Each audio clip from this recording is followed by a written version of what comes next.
The law overhauls several key areas of the criminal justice system. The most notable changes went into effect on December 1st. The North Carolina Border and Protection Act has now passed through both the House and Senate. She's not taking her 6% lead in the primary for granted. With the November general election now just a week away, she's out talking with voters on her plans to move Greensboro forward. Under these new federal guidelines, facilities not compliant with those standards will now have the extended deadline of 2031 to do so. The mayor is encouraging people to stop by and grab a plate, water, or anything else they may need. You've said in the past that Vice President Harris is progressive, but on the issues of the economy and immigration, do you feel that she is making her case to those independent and moderate voters that will be critical in this election? President Donald Trump spoke for a little over an hour Friday night. During his remarks, he highlighted November's most recent inflation report, saying the economy was doing better than people expected. Thousands of federal workers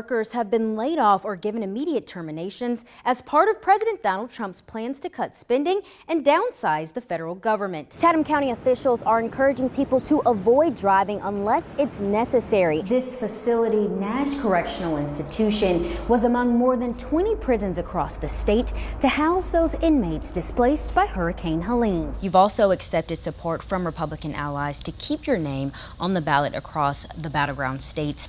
What do you say to those who argue your campaign is a spoiler working to help former President Donald Trump win the presidency? Demonstrators here at the Capitol issued a call to action urging voters to speak to their elected officials directly. That switched the State Board of Elections and North Carolina's 100 local election boards from Democratic majorities to Republican control. How has it been for mom and dad to be able to see their daughter on TV again here? I'm going to be honest with you, Tim. We've sent out invitations for everyone in my family so that way they can tune into tonight's show. They're so excited. They always tell me how proud they are of me. My family always tells me how proud they are of me. And I'm just excited to be able to really do this for them. Well, we're so excited to have you. 2 of the 12 plaintiffs in this case gave emotional testimonies about the real-life challenges they say NC State's lack of transparency has caused them and their families. Testing in 2023 revealed that PCBs inside Poe Hall exceeded levels the EPA considers harmful for human exposure. The building closed shortly after. We held off hoping that we could reach a discussion, but it never happened. So we are here now and enforcing their constitutional rights. Poe Hall opened in 1971, servicing faculty and students primarily in psychology and education.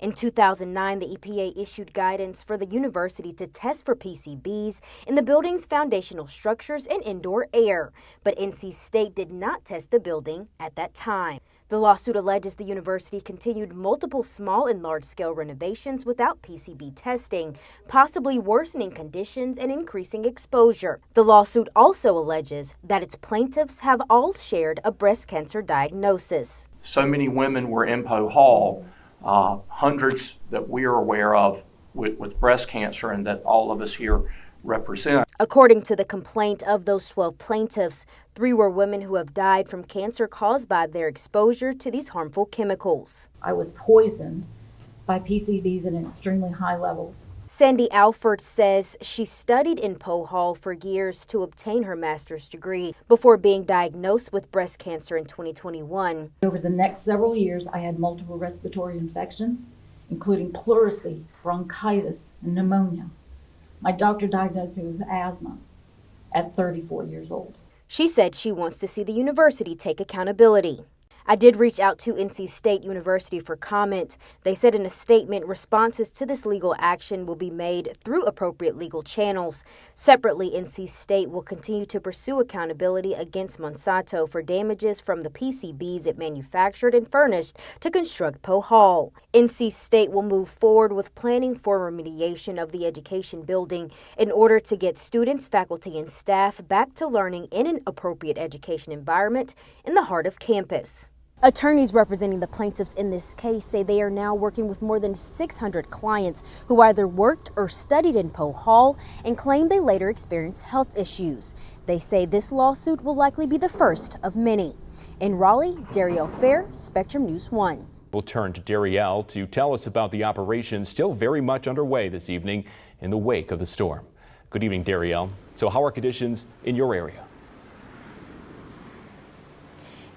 Nick, flooding from Sunday's storm resulted in the death of an 83-year-old woman whose vehicle was swept off the road. At the same time, the county is still searching for 2 canoers who went missing on Jordan Lake during the storm.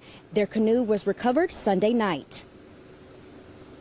Chatham County's 911 center reported more than 70 flooded roads and more than 30 water rescues by Monday morning. Some residents are still processing the impacts of this storm. One person recounted how quickly the water was rising as the storm came through. We saw the river rising. We have a rental house that's that way downriver a bit. And the first floor of it is just empty because the river does flood it about twice a year.